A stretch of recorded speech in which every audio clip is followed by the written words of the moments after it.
Yo, you are listening to Everyday Superpower, where we talk about body language, interpersonal dynamics, human communication, attraction, repulsion, relationships, and everything in between. Alright? As always, I like to start by recommending two links down in the video description. One of them will lead to a playlist of mine on YouTube, which is the catalogue of body language. You'll be able to understand somebody from A to B, top to bottom. If you check that out and internalize that information, it'll stay with you for life.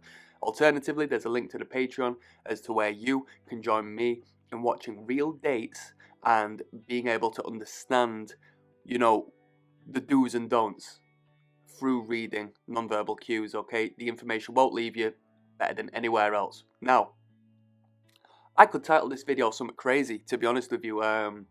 I don't know what this video is going to be titled, but I do know the premise. I'm going to talk about vulnerability. I'm going to be talking about attraction and indicators of interest and how a woman will subconsciously expose herself to you to portray and accentuate her submissive nature in the face of your dominant presence and action and influence, okay? Sounds crazy. To put a long story short, she's trying to seduce you because she's interested in you. She's attracted to you. I mean, consciously speaking, women can do this behavior, but you will see it on your day-to-day, if not your week-to-week, if not your month-to-month, whether it be on television programs, whether it be, here, there, and anywhere, all right? So I'm going to be covering a broad topic. I'm not going to necessarily go into the fine detail of each and every one of these behaviors. I have done videos on them anyway, via that link to the catalogue, all right, that playlist. But I'm going to talk about a woman creating vulnerability. And when I say vulnerability, I mean a woman putting herself in literal harm's way before you. A woman who is comfortable around you first and foremost, and confident enough to expose actual parts of who she is, her body, that you would be able to harm and cause incredible damage to the human. Like, quite literally, I don't know how to put it, really. That's why I said at the start, I could name this something crazy. So if you haven't caught on yet, because I'm finding the words to say, if you look at the picture before you, we've got three images, yeah? One of them, the first one, is a woman sitting over the table with a man. You can see she's exposed her wrist. Her wrists are bare, exposed, yeah? When people make attempts on their life, what can they do? They can cut their wrists, right? Creating death, alright? It's an area to be protected in the face of predatory threats. Any sort of threat to life, we don't put that out in public, we don't put that out on show. So it's a display of comfort and allowing you the power to be able to do that if that was the case. I mean, I hardly want to talk about murder and killing people, right? I mean, I think that would be a downer, but it goes to show the incredible amount of confidence and submissive correlation to you in that communication, that they are allowing that to be out there in the open. Same, we've got exposure of the neck. We protect our necks, right? When we're in the face of something frightening, something harmful to life, we tuck our neck away, we turtle our neck, we raise our shoulders, alright, like a shrugging motion to protect these areas.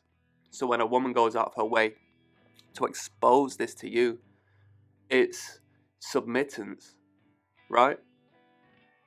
And on the last photo we've got, it is a man, but the point still stands. We've got a man who had his arms crossed and then exposed, his ventral side exposed, his torso exposed, where his internal organs are held, right? It all falls within the same space. It's exposure of their, vital areas in the face of you, which shows that they aren't threatened to a degree where they have to hide away from you. And it shows, I mean, the open torso, not as much a submissive act, more so an act of confidence and comfort, and something I would recommend you do across the board throughout your entire life. Never cross your arms. Um, but if you were on a date, it's a great sign that a woman is willing to do so. Now, if you look at the first photo, and these are just a bunch of photos I found to sort of accentuate, the wrist, the neck, and the torso. If you look at the first photo, the woman is actually creating some sort of barrier to her torso, to her stomach, to her chest. Not only through the arm, but if you look where the glass is placed, it does create an obstacle in between them both. So, on a little bit of game here, if you're going on a date, rid of them obstacles. I mean, you can hardly go out of your way to move her stuff about. I mean, I guess if you feel comfortable and confident enough to be, you know, be in that stage of possessiveness over this individual, which you might actually enjoy. You can reach out and move it to one side. You might get questioned why you've done it, but more than likely it won't get questioned. Okay, you just don't want any obstacles in the way. Nullifying and creating a barricade between both of your communications. You want to be intimate and you want to be involved in each other's space. So you can see that her arm is actually creating a barrier as well as the glass creating an obstacle. Now, not only has she got her wrist exposed, but she has her neck exposed as well, and she's accentuating that by the tilt of her head. Okay, come in here, it's an erogenous zone. They are both erogenous zones, and they won't be showcased to somebody they deem creepy or perverted or potentially violent and so forth, because biologically speaking, it would be shooting yourself in the foot, so to speak, to act in such a manner around that degree of threat. So, you see 2 out of 3, that's not bad, is it? 2 out of 3, you question the arm, but you think, okay, she's using that arm as a means to get closer to me because she might be resting upon it whilst leaning in. Maybe she's a little bit uncomfortable on how her t-shirt or her dress fits her. She's a little bit self-conscious in that regard, so she's just trying to, trying to hide that away a little bit. There's so many different factors and variables you have to question, which they don't all align to what she thinks to you. If anything, it might actually be another indicator of interest if you were to perceive it in that manner. By thinking, okay, she's self-conscious around me. She doesn't want me to, look at her in a less than positive way because she's into me, right? What we need to see as well is how these body parts are exposed, because the wrist in particular, women have frail wrists, frail skinny wrists in relation to the man. So it's actually quite significant of femininity and accentuating that femininity in contrast to your masculine presence.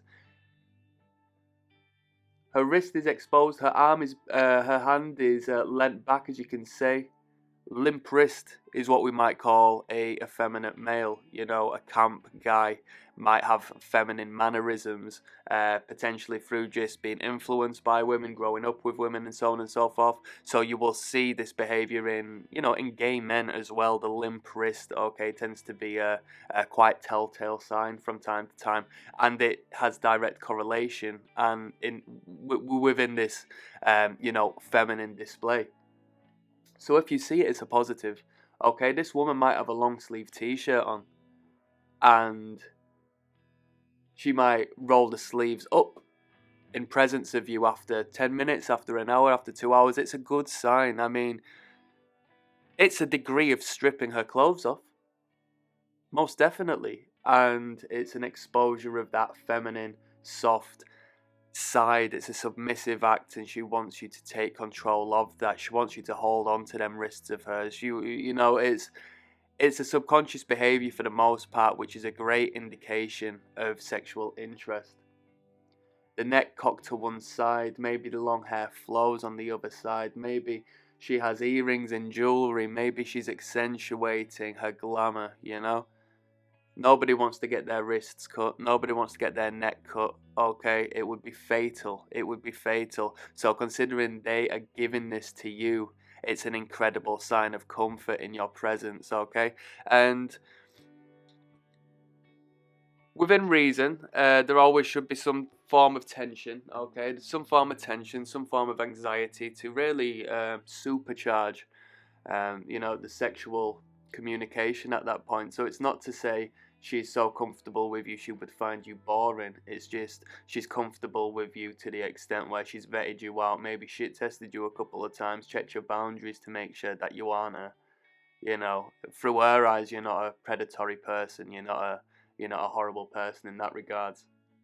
And just to finalise and speak on the open chest as well, not necessarily indicative of sexual interest, but it's definitely a showcase of comfort within you, because whether it be blading the body away, creating an obstacle as that woman has done, crossing the arms, buttoning the jacket up where it could be a little looser, anything that exposes more of the front side of the person is in your favor, and you need to look at that as well. Have a look at yourself, think, okay, I've got my jacket on, I shouldn't have it zipped up, let's zip it down at the very least, and maybe I could undo one more button on my shirt and so forth. The more you expose within reason, you don't want to be walking around with your complete, belly button out, but it makes sense to expose yourself in that manner, because you best believe a lot of people she is coming across in her day-to-day basis aren't doing that, because subconsciously they are concealing themselves and hiding themselves in the fear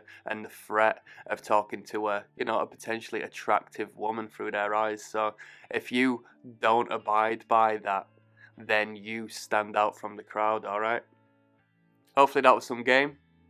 It's not even hopefully, that is some game. All right, and on that note, I'm signing out. Peace.